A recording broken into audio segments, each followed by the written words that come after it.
ఈ సమయమందు ప్రభు అయినటువంటి యేసు క్రీస్తు నామంలో ఈ లైవ్ వీక్షిస్తున్న మీ అందరికీ హృదయపూర్వక వందనాలు తెలియజేస్తూ ఉన్నాను. సమయంలో యేసు క్రీస్తు ప్రభుల వారు సర్వ సృష్టికర్త అయినటువంటి దేవుడు, సర్వాధికారి అయినటువంటి దేవుడు, సర్వ మహిమలు కలిగినటువంటి దేవుడు తను తాను రిక్తికుడిగా చేసుకొని మానవ అవతారిగా నరుడిగా ఈ లోకానికి ఎందుకు వచ్చాడు? యేసుక్రీస్తు ప్రభుల వారు ఈ లోకానికి రావడానికి గల కారణం ఏమై ఉన్నది అన్న అంశంపై కొన్ని మాటలు మనము ధ్యానించుకుందాం.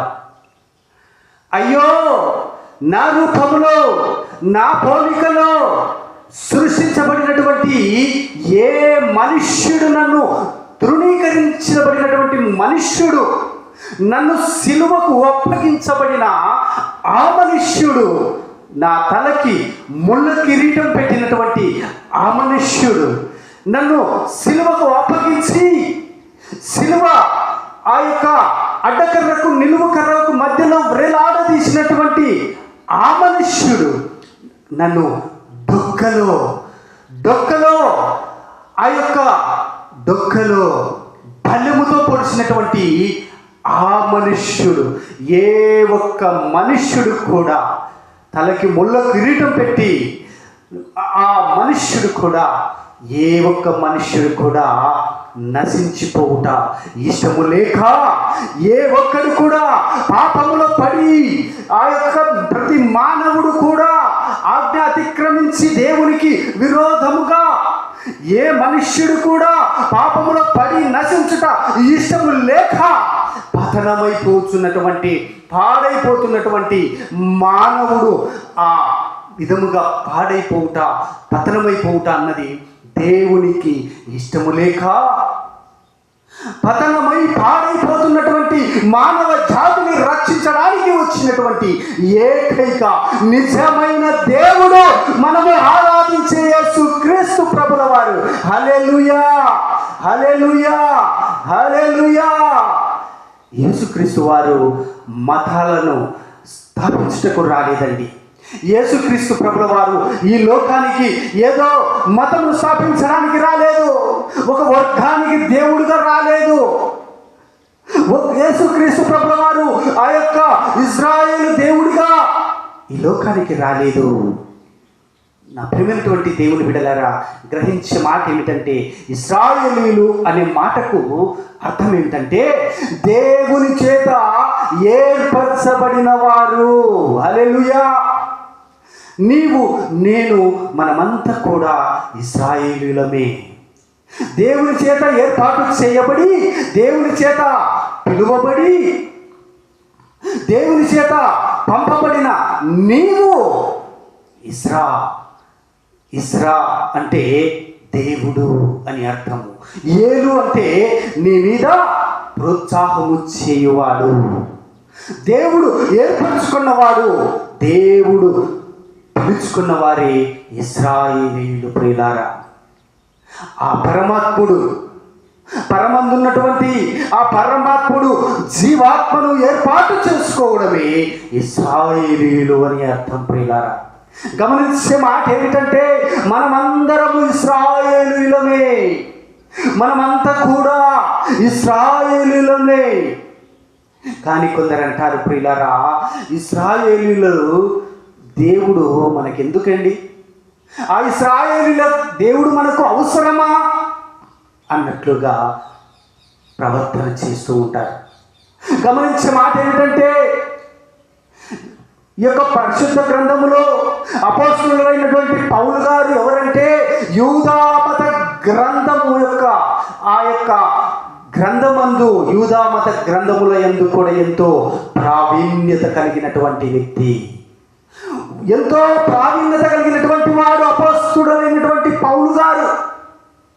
గమనించే మాట ఏమిటంటే, అన్యమత గ్రంథ ధర్మశాస్త్రముల యందు ఎంతో ప్రావీణ్యత గలవాడు అపోస్తలుడైనటువంటి పౌలు గారు. అట్టి బలవంతుడు, అటువంటి జ్ఞానవంతుడైనటువంటి ఈ పౌలు గారు చెప్పే మాట ఏమిటంటే, ఆ భక్తుడైనటువంటి పౌలు గారు ఏమన్నాడంటే, నేను అన్య మత గ్రంథములలోని, ఆ యూదా మత గ్రంథములోని సిలువ వేయబడినటువంటి ఆ యేసుక్రీస్తును నేను చూశాను అని అంటూ ఉన్నాడు ప్రియులారా. హల్లెలూయా, హల్లెలూయా. గమనించే మాట ఏమిటంటే, ఎంత గొప్ప సాక్ష్యం కదండి. మనమైతే పౌలును హింసకుడని, దూషకుడని, నరహంతకుడని ఎన్నో మాటల ద్వారా మనము అంటూ ఉంటాం. మనము అయితే పౌలు ఇచ్చేటువంటి ఆ యొక్క యూదా, ఆ యొక్క మత గ్రంథంలో ఎంతో ప్రావీణ్యత కలిగినటువంటి అపోస్తలుడైనటువంటి పౌలు వారు ఇచ్చేటువంటి ఆ యొక్క స్టేట్మెంట్ ఏమిటంటే, యూదా మత ఆ యొక్క గ్రంథ శాస్త్రములన్నిటిలోని ఆ యొక్క ప్రావీణ్యత కలిగినటువంటి నేను ఏ మత గ్రంథాల్లో, ఆ మత గ్రంథం సంబంధమైన ఆ మత గ్రంథాల్లో సిలువ వేయబడినటువంటి ఆ యేసుక్రీస్తు ప్రభుల వారిని నేను చూశాను. యేసుక్రీస్తు ప్రభుల వారు ఆ మత గ్రంథాల్లో సిలువ వేయబడినటువంటి ఆ యేసు క్రీస్తు వారు మరుగు చేయబడి ఉన్నాడు. ఆ మరుగు చేయబడినటువంటి యేసు నా కర్మ నుండి తొలగించడానికి కర్తగా ఈ లోకానికి వచ్చి యూదయ, పెరియా, యెరూషలేమ ఆ కపాలమును గొల్గొతా కొండయందు అతడు క్రియను జరిగించాడు. హల్లెలూయా. అందుకే ఆయన క్రియాశీలుడైనటువంటి నజరేయుడైనటువంటి యేసు. గమనించే మాట ఏమిటంటే, నా ప్రియమైనటువంటి దేవుని బిడ్డలారా, ఆ గొల్గొతా కొండ పైన ఆ అడ్డుకర్రకు, నిలువు కర్రకు, ఆ ఎండలో ఏం జరిగిందంటే, మన అతిక్రమములను బట్టి అతను గాయపరచబడ్డాడు. మన యొక్క దోషములను బట్టి అతడు నలగగొట్టబడ్డాడు. సమాధానము లేనటువంటి మానవ సమాధానార్థమై బలియాగము చేశాడు ప్రియులారా. అందుకే ఆయన సృష్టికి దేవుడై ఉన్నాడు. హల్లెలూయా, హల్లెలూయా. గమనించే మాట ఏమిటంటే, ఈరోజు చాలా మంది అంటున్నటువంటి మాట ఏమిటంటే, దేవుడైతే ఎందుకు సిలువ వేసుకోవాలి, ఎందుకు ఆ సిలువలో ఆ పల్లెపు పొడితో పొడిపించుకోవాలి, ఎందుకు గుర్తించుకోవాలి, ముఖం మీద ఎందుకు ఉమ్మి వేయించుకోవాలి, దేవుడైతే తనను తాను రక్షించుకోలేడా, ఎందుకు ముళ్ళ కిరీటము వేసుకోవాలి అని చాలా మంది అంటూ ఉంటున్నారు ప్రియులారా. గమనించే మాట ఏమిటంటే, అయితే మన పాపముల నిమిత్తమై, మన దోషముల నిమిత్తమై సమస్త మానవాళికి సమాధానం ఇవ్వడానికే అతడు నలగగొట్టబడ్డాడు, అతను గాయపరచబడ్డాడు. సమాధానము కొరకే అతడు బలి చేయబడ్డాడు ప్రియులారా. గమనించే మాట ఏంటంటే, ఆ సమాధానార్థమైనటువంటి బలి యాగము ద్వారా సమస్త మానవాళ్ళందరికీ, అనగా పాపము జీవితము అనుభవించే పాపమును దేవుని ఆజ్ఞ అతిక్రమం వల్ల మానవుడికి సంక్రమించినటువంటి మొట్టమొదటి ఆ ఆదాము అమలు చేసినటువంటి అతిక్రమము వలన సర్వ మానవాళికి పాపము సంక్రమిస్తే, ఆ సమాధానార్థమైనటువంటి ఆ పాపపు ఊపిలో నశించిపోతున్నటువంటి ఆ యొక్క నశించిపోవుట అన్నది ఇష్టం లేక, మరణించవలసినటువంటి ఆ ఇష్టము లేక, ఆ సమాధానార్థమైన బలియాగము ద్వారా సమస్త మానవాళినందరికీ నిత్య సంతోషమును, నిత్య సమాధానమును కలిగించుటకే యేసుక్రీస్తు ప్రభుల వారు ఈ లోకానికి నరావతారిగా రావడం జరిగింది. హల్లెలూయా, హల్లెలూయా, హల్లెలూయా.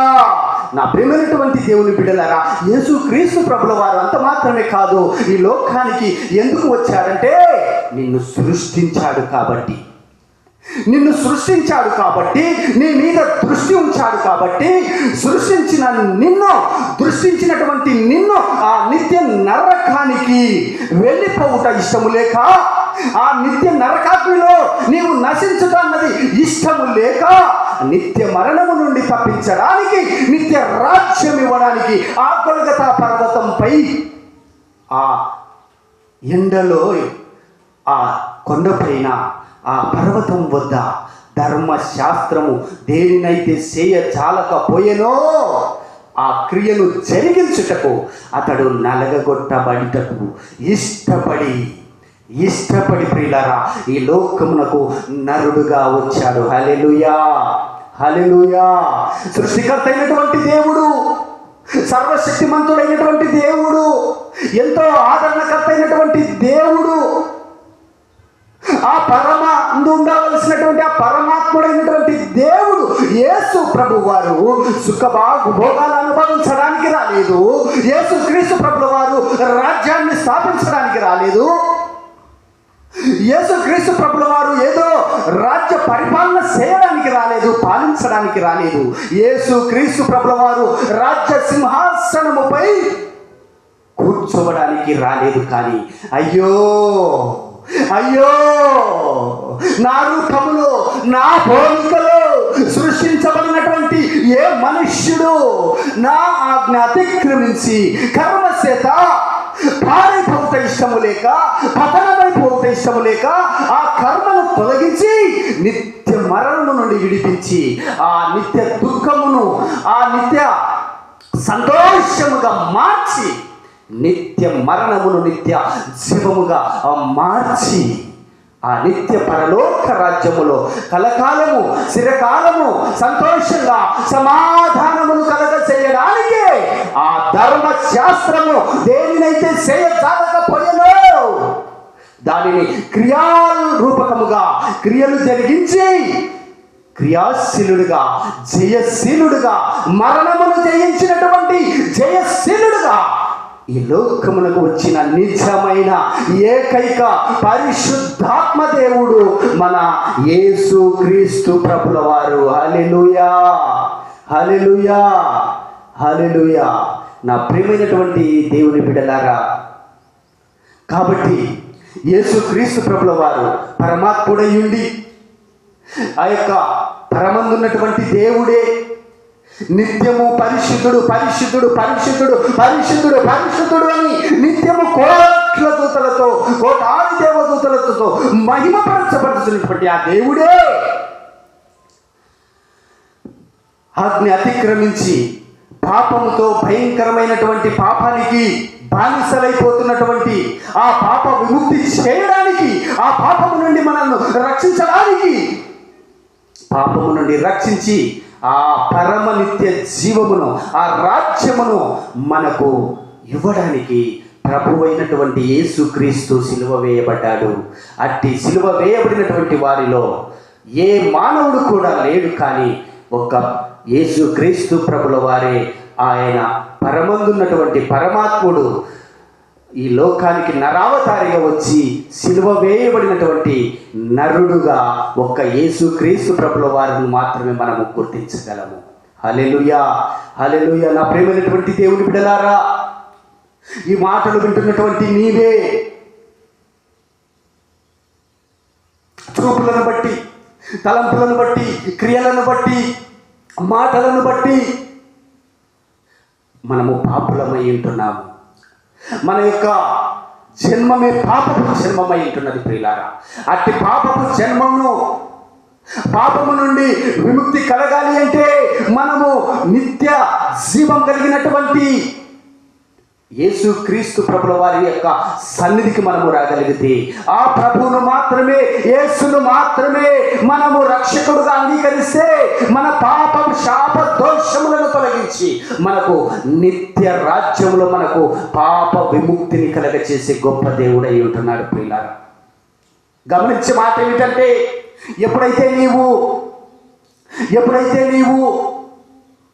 నీ తప్పిదములను, నీ మానవ దోషములను, నీ పాపములను నీవు ఎప్పుడైతే దేవుని సన్నిధిలో ఒప్పుకుంటావో, ఒప్పుకొని విడిచిపెట్టగలుగుతావో, అప్పుడు నీ నూతన సృష్టిగా సృష్టించబడతావు. నూతన జన్మగా నీవు యేసుక్రీస్తులో నీవు జన్మించగలుగుతావు. అలా జన్మించగలిగితేనే నీకు నిత్య రాజ్యము. ఆ నిత్య రాజ్యంలో ఆయనతో కలిసి కలకాలము, చిరకాలము, యుగ యుగములు, తరతరములు ఆనందముతో, సంతోష గానములతో నిత్యము ఆయన సన్నిధిలో మనము ఆరాధించబడేటటువంటి గొప్ప దైవజనముగా, ఆయన కుమారులుగా మనము ఆ నిత్య రాజ్యములలో ఆయనతో కలిసి జీవించే బిడ్డలముగా మనం ఉండగలగాలి. అలా ఉన్నప్పుడే దేవుని యొక్క సంకల్పం నెరవేర్చబడుతుంది. ప్రియులారా, పాపంలో కూరుకుపోయి పతనమైపోతున్న ఈ మానవ జన్మనంతటిని కూడా ఈ నలుగుల్లో ఉన్న ప్రతి మానవుని, సర్వ మానవుని సృష్టి అంతటిలో కలిగజేసినటువంటి ఈ సృష్టిలో ఉన్నటువంటి ప్రతి మానవుడిని కూడా ఆ మరణం నుండి తప్పించడానికి, ఆ దోషమును బట్టి, పాపమును బట్టి, ఆ కలుషితములను బట్టి, ఆ చూపులను బట్టి, క్రియలను బట్టి, తలంపులను బట్టి మన పాపపు జన్మమై ఉన్నటువంటి ఆ పాపపు జన్మ నుండి మనము తొలగించి నూతన జన్మను మనకు కలగ చేయడానికి ప్రభువు ఈ లోకానికి రావడం జరిగింది. అంతేకాని ఏదో మతాలను శాసించడానికో, ఏదో ఆయన ఈ లోకంలో ఏలడానికో, లేదంటే ఏదో ఈ పరిపాలన చేయడానికో, ఏదో మానమాదిగలను దేవుడిగా ఆయన రాలేదు. మతాలను సృష్టించడానికి రాలేదు, కులాలను సృష్టించడానికి ఆయన రాలేదు. కానీ కేవలము ఆ పరమాత్ముడైనటువంటి, పరమందున్నటువంటి ఆ మహిమ కలిగినటువంటి దేవుడు నరావతారిగా, నరుడిగా ఈ లోకములో రిక్తికుడిగా చేసుకొని, తనకు తానుగా రిక్తికుడిగా చేసుకొని, తగ్గింపు స్వభావముతో ఈ లోకములో ఆయన మానవుడిగా జన్మించాడు. అంటే అందుకు గల కారణము నీవు, నేను, మనమంతా కూడా రక్షణ పొందాలన్న నిరీక్షణ, ఆ యొక్క సంకల్పము చొప్పుని ప్రభు అయినటువంటి క్రీస్తు సిలువ వేయబడ్డాడు. ఆ సిలువ కార్యమును జయించి, ఆ మరణపు ముళ్ళును విరిచి, మరణమా నీ ముళ్ళు ఎక్కడా అని ప్రభువు ఆ మరణము నుండి విజయము పొంది, మరణమును జయించి తిరిగి లేచినటువంటి ఏకైక దైవ కుమారుడు మన ప్రభువైనటువంటి యేసు క్రీస్తు ప్రభుల వారు. కాబట్టి మనము ఆ ప్రభువును విశ్వసించి, ఆ ప్రభు సన్నిధిలో మన పాపములు ఒప్పుకొని, ఆయన పాదాల చెంత, ఆయన సంకల్పము చొప్పున ఆయన మార్గంలో మనము నిలవగలిగితే, ఆయన మార్గంలో మనము నడవగలిగితే, ఆ ప్రభును నీవు ఏ మతానికి చెందిన వారమైనా కావచ్చు, ఏ కులానికి చెందిన వారమైనా కావచ్చు, నువ్వు అన్యుడమైనా కావచ్చు, క్రైస్తవుడమైనా కావచ్చు, నీవెవరిమైనా కావచ్చు, బలవంతుడవు కావచ్చునేమో కానీ, నాయకుడు కావచ్చునేమో కానీ, ఐశ్వర్యవంతుడు కావచ్చునేమో కానీ, ఏ భేదమును లేదు. ఆయన సన్నిధికి వచ్చి, నా రక్షకుడు యేసు క్రీస్తు తప్ప మరెవ్వరు కూడా ఈ లోకములో లేరు అన్న సత్యం నువ్వు గ్రహించి, యేసుక్రీస్తును నీవు నిజమైనటువంటి నీ సొంత రక్షకుడిగా నీవు అంగీకరిస్తే ఆ నిత్య రాజ్యములో మనకు స్థానము ఉంటుంది. హల్లెలూయా, హల్లెలూయా. దేవునికి మహిమ కలుగును గాక, ప్రభువుకే కీర్తి కలుగును గాక. నా ప్రేమైనటువంటి దేవుని బిడ్డలారా, ఈ వాక్యం వింటున్నటువంటి నీతో దేవుడు సూటిగా మాట్లాడుతున్నాడయ్యా. మరణము నుండి నీవు రక్షింపబడతావా? లేదు, ఆ మరణముతోనే పాపంలో కూరుకుపోయి ఆ మరణ శిక్ష నువ్వు అనుభవించగలిగే స్థితిలో నీవు ఉంటున్నావా? ఆత్మ పరిశీలన చేసుకొని తక్షణమే, ఈ క్షణమే ఆ ప్రభు చెంతకు నీవు వచ్చి నీ పాప పశ్చాత్తాపములతో నీవు మారు మనస్సు పొంది యేసు నామములో నీవు బాప్తిసం పొందినప్పుడు నీకు రక్షణ భాగ్యము నా యేసు ఉచితముగా నీకు ఇవ్వగలడు. హల్లెలూయా, హల్లెలూయా. దేవునికి మహిమ కలుగునుగాక, ప్రభువుకు కీర్తి కలుగునుగాక. ఈ వాక్యమును, ఈ మాటలు వీక్షిస్తున్న, ఈ లైవ్ వీక్షిస్తున్నటువంటి మీరందరూ కూడా లైక్ చేసి సబ్స్క్రైబ్ చేయగలరని మా యొక్క ఛానల్ను బలపరిచి దేవుని నామానికి మహిమకరంగా ఈ కార్యములు జరిగించడంలో మీరందరూ కూడా మా కొరకు ప్రార్థన చేయగలరని కోరుకుంటూ, లైక్ చేసి సబ్స్క్రైబ్ చేయగలరని యేసు నామములో మనవి చేస్తూ ఈ వాక్యం ముగిస్తూ ఉంటున్నాను. హల్లెలూయా.